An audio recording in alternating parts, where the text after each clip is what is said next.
Today's guest quit her career as a sales and marketing executive in tech to start her own business remotely before digital nomad was even a thing. She's now a full-time ocean adventurer, co-captain of SV Duende, and author of Verde's Very Lucky Day, an all-ages picture book born from one of the most unexpected moments of her life at sea. We're talking about being an OG digital nomad, the real sacrifices behind building a life on your own terms, finding joy outside of work, and why flexibility might be the most important survival skill, whether you're offshore or on land.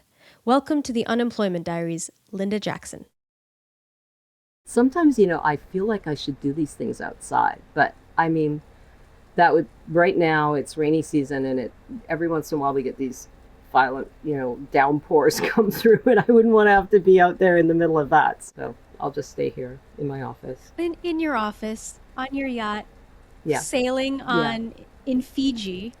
Can you hear the envy in my Yeah, voice? I know. A little bit. I would love to know how you ended up living on a yacht. Well, it's a long story and we don't have that much time, but it basically started with a 1 year sabbatical that my husband and I did. We were sailors. We had a sailboat, a 34-foot sailboat that we sailed in San Francisco Bay. And it was kind of the height of irrational exuberance right at the beginning of the year 2000 and into 2001. The dot-com bust was happening. The startup that I was with was imploding rather rapidly. And so we decided to take a 1 year sabbatical and we hopped on our 34-foot boat and we sailed south. We sailed out the Golden Gate. We actually left San Francisco 2 weeks after 9/11. So it was really surreal. It was such a strange time. There was still no air traffic happening. The coast was really quiet. We sailed out under the Golden Gate Bridge and the first thing we saw was a Coast Guard cutter who wanted to know who we were and where we were going. And then we sailed south and we ended up doing a 1 year trip down the Mexican coast to Zihuatanejo. And that was what hooked us. We decided, okay, this is something we could do. We'd love to make this a lifestyle. And of course, it didn't happen immediately. It took another 10 years and it took another boat and it took 7 different startups on the way. But eventually we got to a point where we decided we were ready and we moved aboard and we've been living on a boat, not this boat. This one's been 5 years, but that was in 2011. So, it took us 10 years to get there, but ever since then we've been living aboard. We haven't had a house. We don't have a car. We don't have a storage facility. We don't have anything. Everything we have is on our boat. Wow. So, you really take digital nomad to the next level. It's like, I know you call yourself. I earned that title, that OG. I didn't just make No. that up. That was I earned. think a lot of people think about being a digital nomad as working from a coffee shop or, working for 6 months in Bali. But you take it to a Right. whole other level. Yes. And at the beginning, Aisha, it was really crazy because communication is not where it is today. I'm sitting here talking to you on a 250 megabit per second Starlink connection, but at that time we were using cellular everywhere we went. When there was cellular, at the beginning there was often not a signal in places where we would go, and I can remember times when I would have to take my cell phone and literally wave it around up on the top of a hill to try and get enough bandwidth to call a client, let alone do any kind of video meetings were not a big thing then, so it was mostly just calls. But even getting a call was challenging because it was always dialing into a service, so we could do a conference call. It wasn't just a direct connection, so there was always that extra piece, and it was very challenging at times. And plus, at that time I wasn't really open about what I was doing. I didn't really make it a part of my persona. Some of my clients who, I often didn't ever meet them, and they didn't know I lived on a boat. They certainly didn't know that I was out sailing in the wild. And it was often something that, I just didn't make it a part of my personal or my business persona.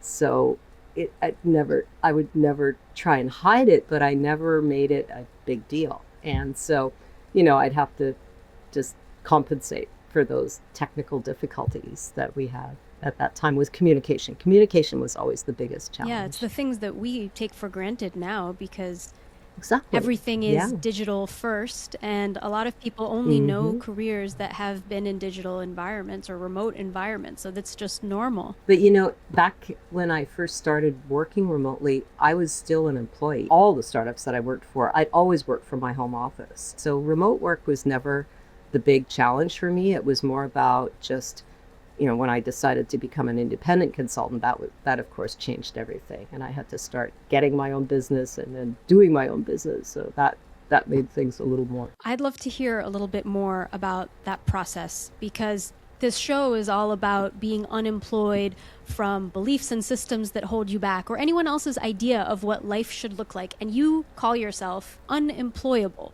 So, what was the journey to becoming unemployable? And you mentioned it took you 10 years to start living the way that you're living now. Tell me a little bit about your history here. I worked mostly in tech my entire career. Well, pretty much 100% in tech. But on the sales and marketing side of tech, I'm not a developer or an engineer, but I sell things and help people believe that something's going to work, even if it's still vaporware. So that was always my role. And I just developed a lot of skills during that time. I did an MBA while I was still in those years and, kind of upped my game as far as my qualifications went. But I worked for a lot of very kind of dysfunctional companies. The startup world is a volatile place. It can be anyway.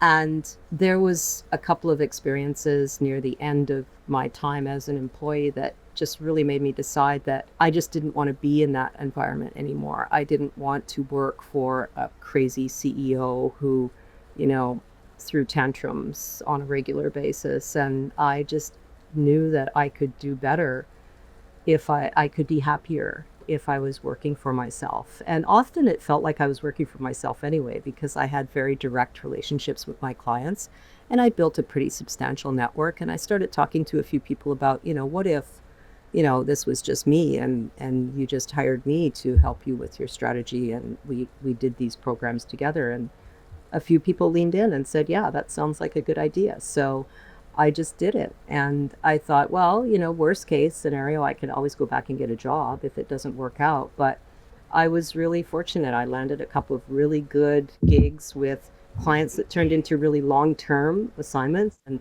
I had one client I worked with for 10 years as a fractional executive. And that's a really long time. I helped them build their marketing and their go-to-market discipline from the ground up and helped them hire people along the way. Eventually worked myself out of a job, but it lasted for such a long time and it was such a great relationship. So I've been fortunate in that way. And most of my business comes from referrals and friends and other clients recommending me, which is great too, because, I don't market myself. Like I'm not out there on LinkedIn every day writing articles about how great I am. I more rely on, just getting good work from good people that want to do good work. And it seems like you had to at some point take the leap of faith, because while you had this idea percolating for a little while, as you said, you had to just do it. I swear Nike needs to sponsor this podcast, because everyone says some version of that. Nike, if you're listening.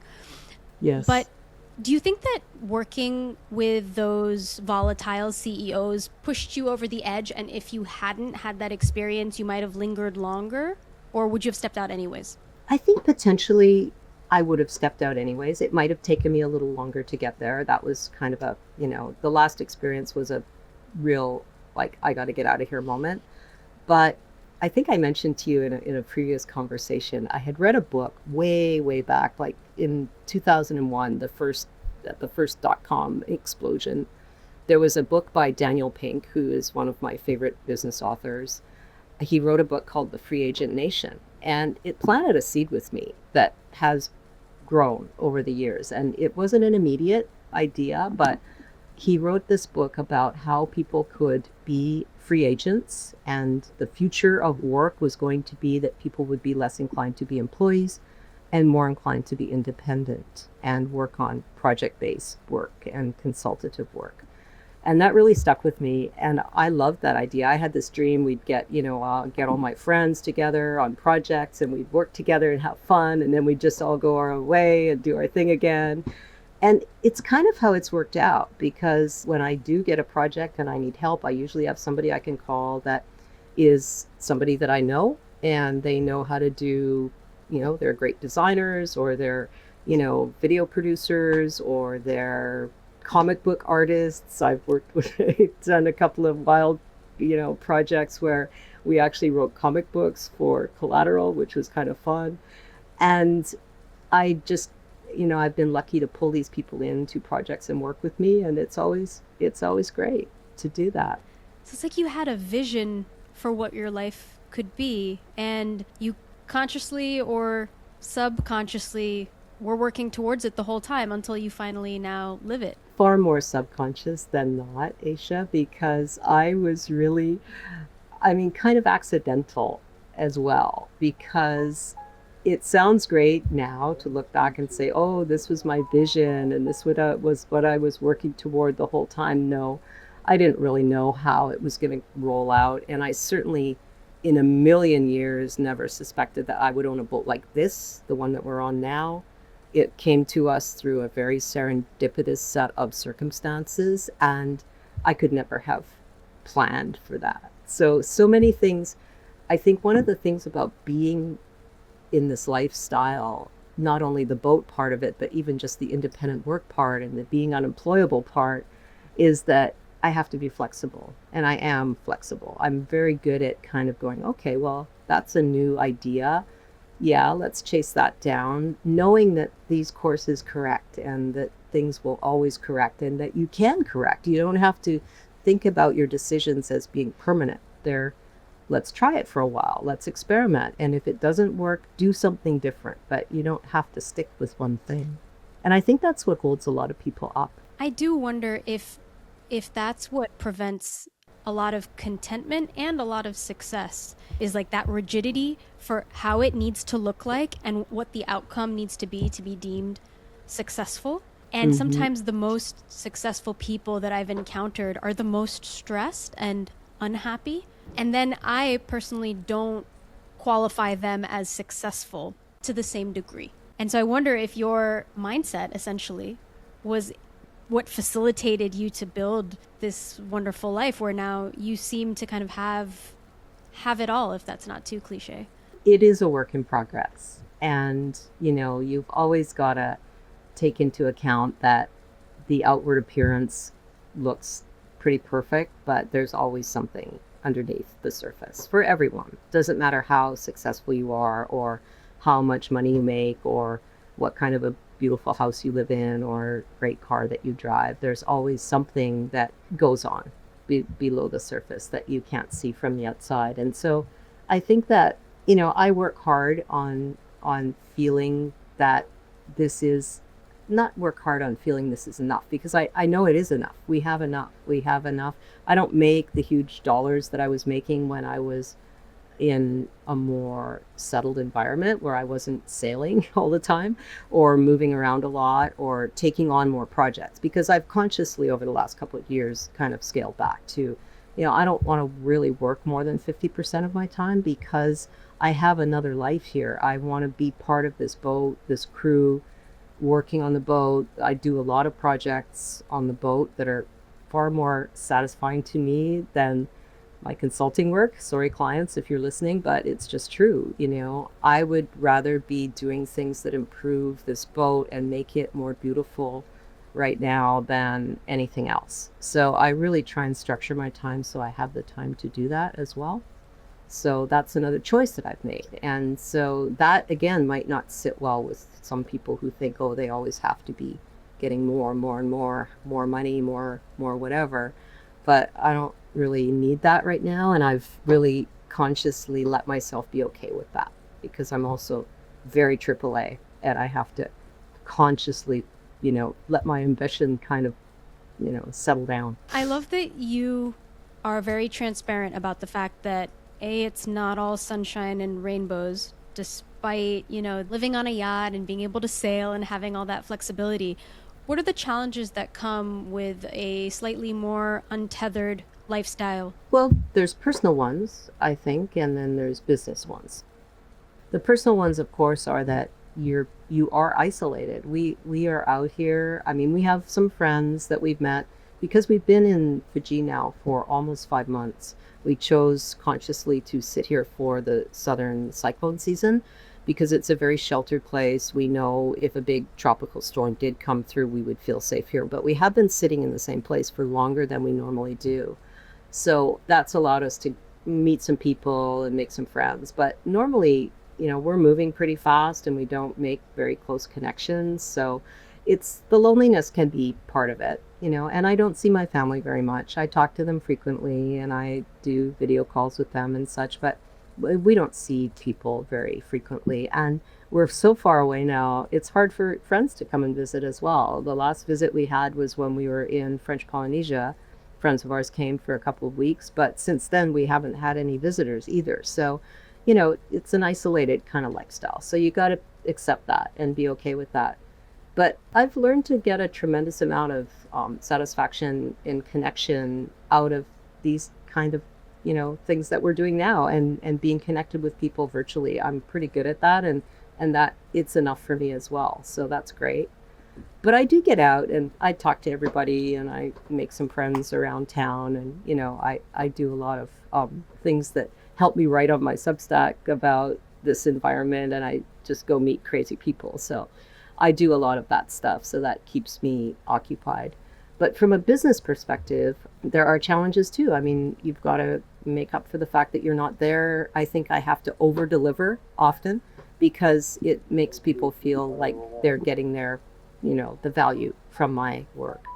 And so I do kind of push myself a little harder than probably most people do. It's not a 9 to 5 kind of job. And being an entrepreneur never is, as you know. You're always working, you're always on, you're always thinking. If you're not working, you're thinking. So, there's never a time when you're not, oh, I got to write that down because I'm going to forget that. And it's, Sunday afternoon when you're supposed to be out doing something fun. So, there's always that. Yeah, you're never truly off the clock when it's your baby. That's true.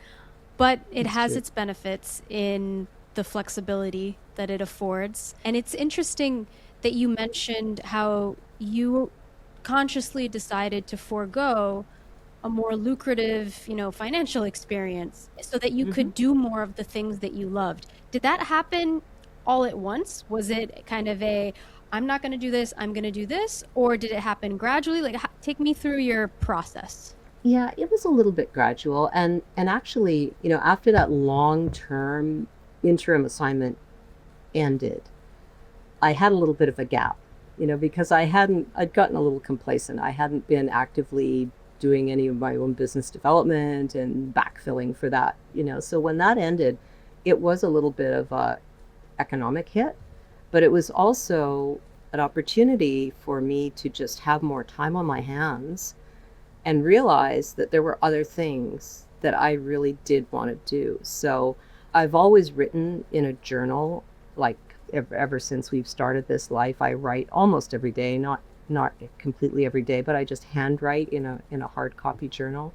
But I started doing a little more of that, and I started doing more art. I started watercolor painting and finding some other things that I really love to do. Cyanotype printing, which is sun printing, which is really fun. You use chemicals on a paper and then you put shapes on them, and the shapes expose in the sun, and you take them off and the shape is left as an outline. And it's really cool. So I do those kind of things, and I started to realize that I wanted to do more of that. I wanted to do more of that and less worrying about working for money. And who knows, maybe someday my art will start to be something that gives me money too. But I don't know, but it's not the main goal. So that's important as well, to keep it separate. And of course, when we got this boat, our last boat we'd done a lot of work on it, but it was pretty well done. The project was pretty done and all we had was regular maintenance, but this boat still has quite a few big things to do. And so, there's that as well that I wanted to spend more time at.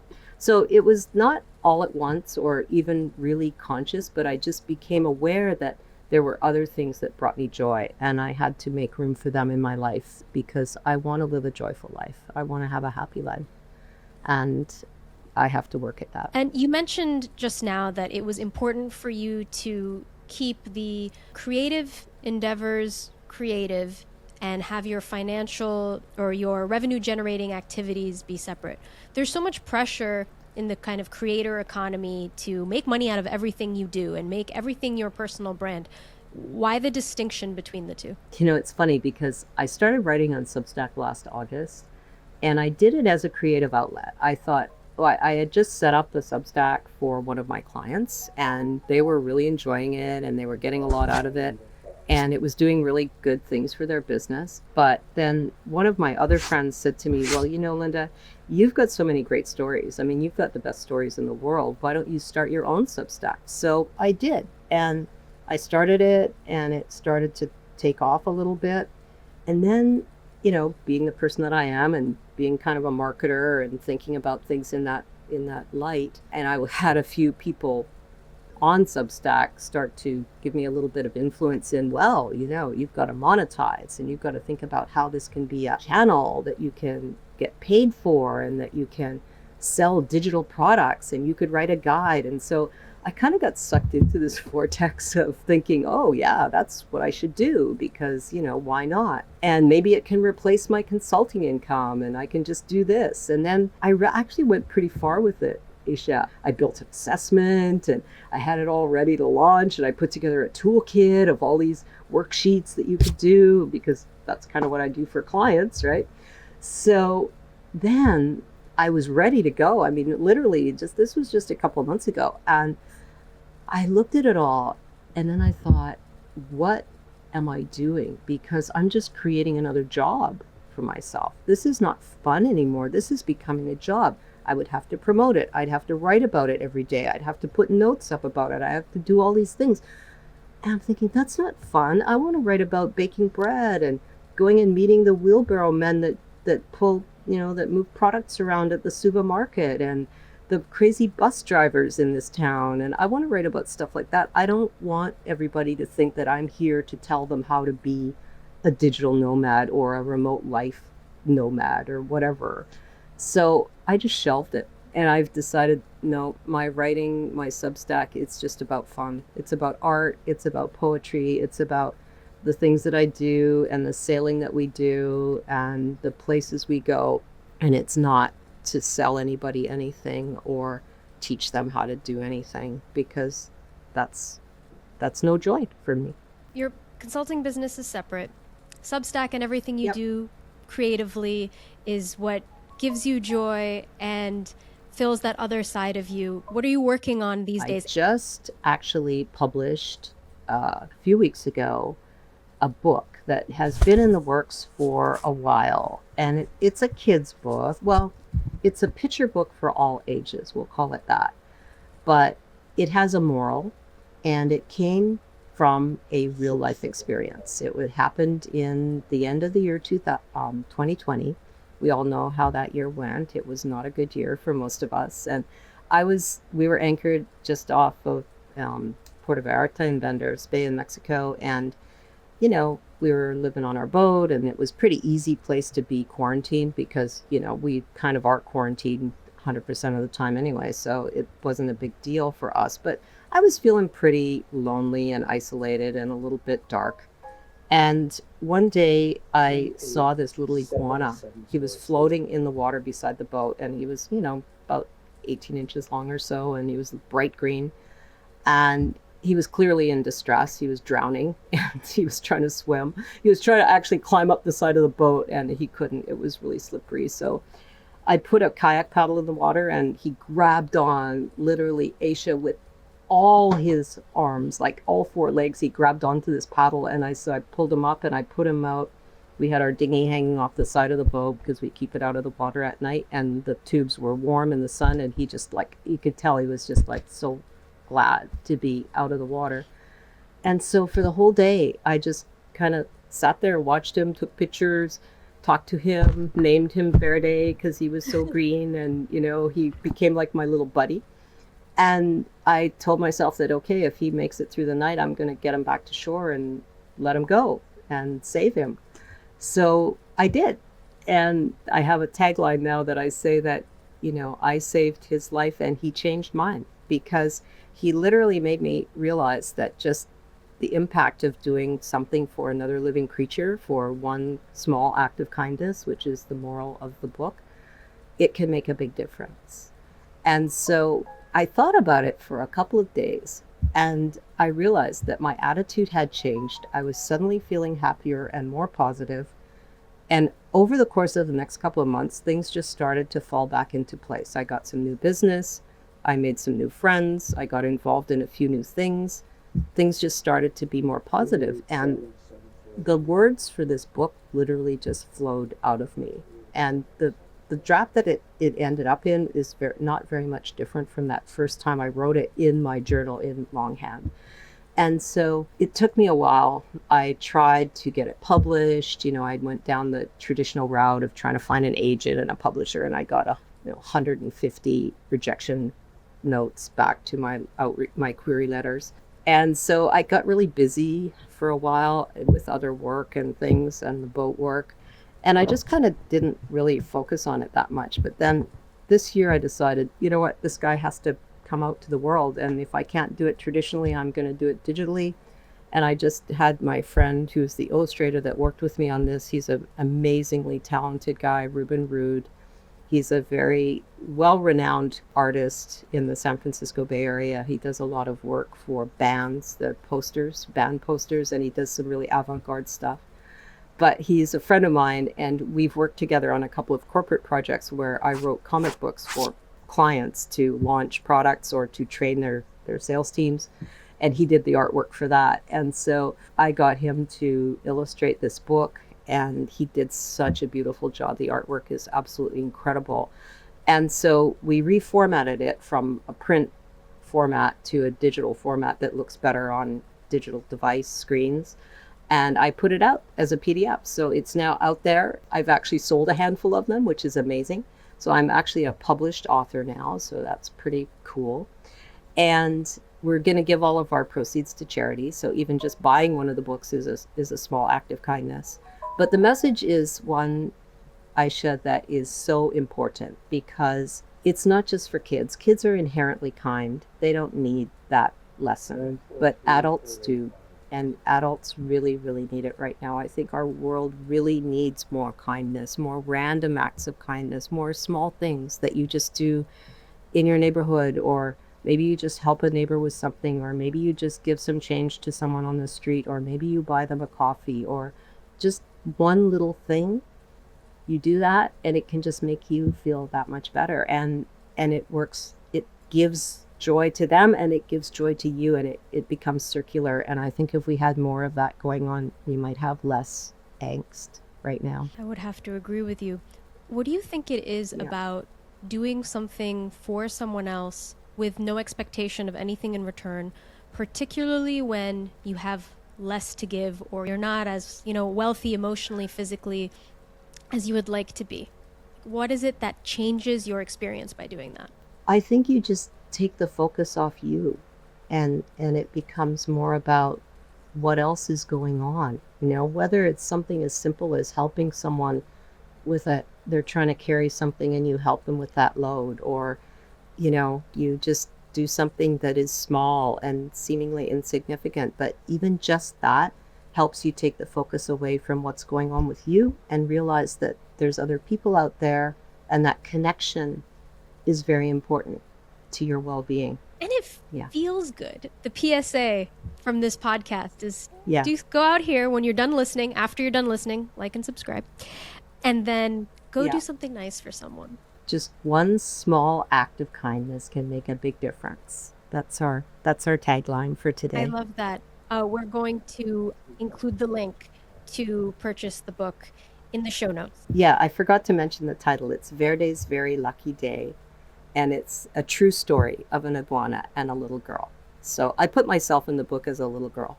It's kind of fun. We all still have the little girl in us, right? Oh, of course. Sometimes I feel like as much as we think we're learning as adults, sometimes I feel like we're remembering. Like we're remembering the essence of who we are. And it's actually very much the experience of living that takes us away from it.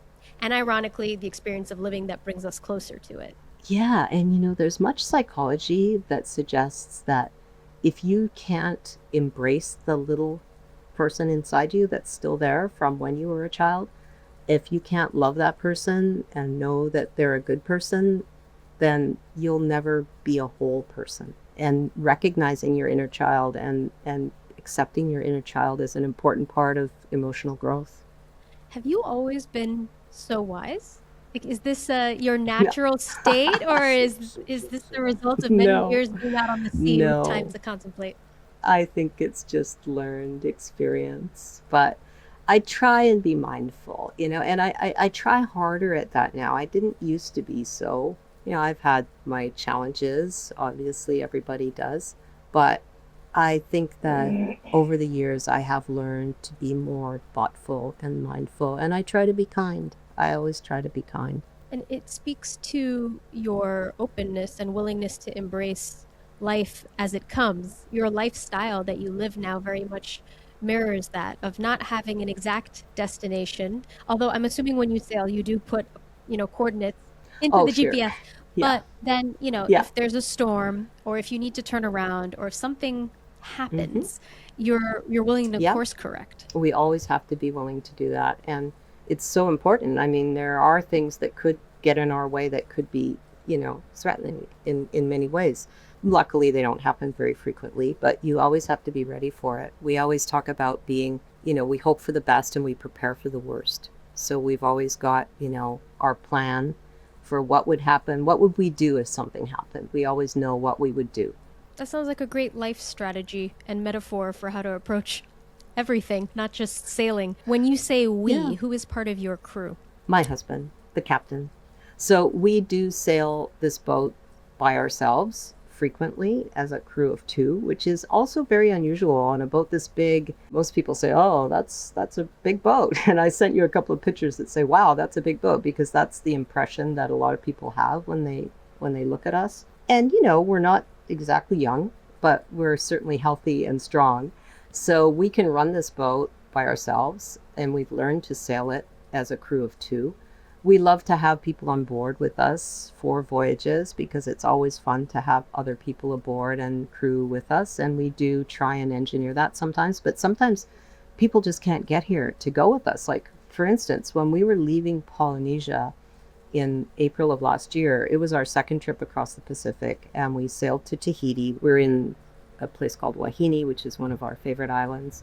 And we left from there and we sailed west, and our next stop was American Samoa, which is 1,200 miles or 1,400 nautical miles. So that was a long trip. It was 10 Wow. days of just the two of us on board. So that was the longest trip we've done as a crew of two, and it proved to us that we can do it. So then, once we were in American Samoa, there was no chance of getting crew, and our next step, we decided to sail to a place called Wallis and Futuna, which is a French territory island nation again. And that was another 800 miles. So we said, oh, that's only 800 miles. We can do that, no problem. And so since then, we've been just the two of us. We haven't had a crew since last April when we crossed from Mexico to Tahiti. Wow. So you two Yeah. must get along pretty well if you're able to navigate the seas Yeah. and managing that boat. Yeah, we do. We always work it out. There's definitely moments of volatility from time to time, but that's just what happens in a relationship. Nobody's ever always, you know, 100%. So we just have learned to work it out and, try not to let the small things get to us.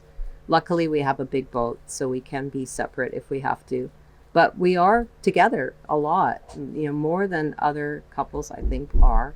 But yeah, we do have to get along. And, on a boat, you always there's a hierarchy as well. The captain is the captain.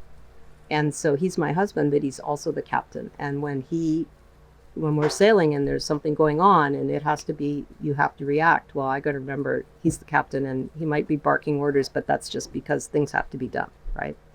So you have to give yourself the perspective on where that's all coming from and not take it personally or not get upset about it. It can be difficult to take a step back and let someone else lead, especially as a type A person. And in this environment, especially, I mean, the captain has a tremendous amount of responsibility. He's responsible for the boat and all of the souls on board. So he's got a lot of pressure going on. He's got a lot of things going on. Doesn't always have time to explain every little thing we're doing. It's not always a democracy. And you just have to realize that and accept that there's a reason for that behavior. And that's why the captain is the captain. So I appreciate that, actually. Maybe not everyone can relate to having a captain, but I think a lot of people can relate to having a boss. And you've Yep, experienced some bad exactly. bosses. And there's a difference between a good boss and a bad boss. There is. There is, definitely. And yes, that's a very good analogy because sometimes you've got to know when it's time to leave that ship and go somewhere else Yeah. as well and not be afraid Yeah. to. Like when you left the startups. That's And right. it might have been the thing that pushed you overboard. I only made one Yeah, boat there you pun. go. Only one.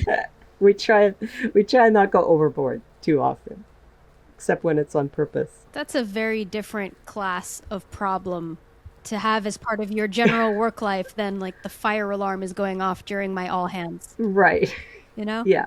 Yeah, when our fire alarms go off, we have to figure out where it is and fix it. We can't just leave the building, right? That's a great example of everything has a benefit and everything has a cost. If someone does want to create a life that is off the grid, either metaphorically speaking or physically speaking, they want to do something different and they don't know how to make that leap. Would you have any advice for them? Well, not to bang a nail too hard on this one, but the Nike saying is very relevant here. You've got to just do it. But I think initially you've got to think about, okay, what could I do?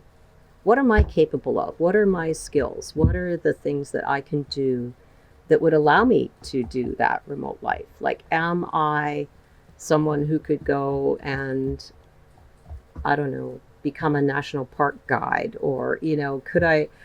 I'm trying to think of things that are more relevant to people who are not ocean goers. But, what could I do? Do I have the skills to teach a skill, or could I become an independent worker of any type? What are my skills that I could leverage? And would I be able to, if I need to make income, would I be able to do that with that skill? And once you've figured that out, then you've just got to start looking for those opportunities. You have to become kind of a salesperson. You have to figure out if you have that skill and there are people that need it, then how do you connect with them and how do you get that business and how do you get that first job? And maybe you should try it part time. I've read a lot of people that say it's best to do it as a part time thing, the side hustle idea. I really hate that word, but anyway, it's something that people talk about and just experiment. Knowing that nothing's forever and you could always change your mind and you could always go back and there's no shame in saying, well, that didn't work. I better try something else. Because I think that also, Aisha, is something that people get hung up on. They worry that, oh, I'm going to try this, and then if it fails, then everybody will think I'm a failure, and it'll be embarrassing, and I'll have to explain it. Well, so what? It doesn't matter what everybody else thinks. It's only you that matters, and you just have to remember that you can always do something different. Nothing's forever. I believe that 100%. I do. And thank you so much for being here with us today. It's been a pleasure. I've really enjoyed it, and it's been great to get to know you. And this isn't the end. We'll keep in touch. I know we will. Absolutely. My next plan is to have people come back like a year later or 2 years later and do updates. That'd be awesome. I would love it. Thank you, Linda.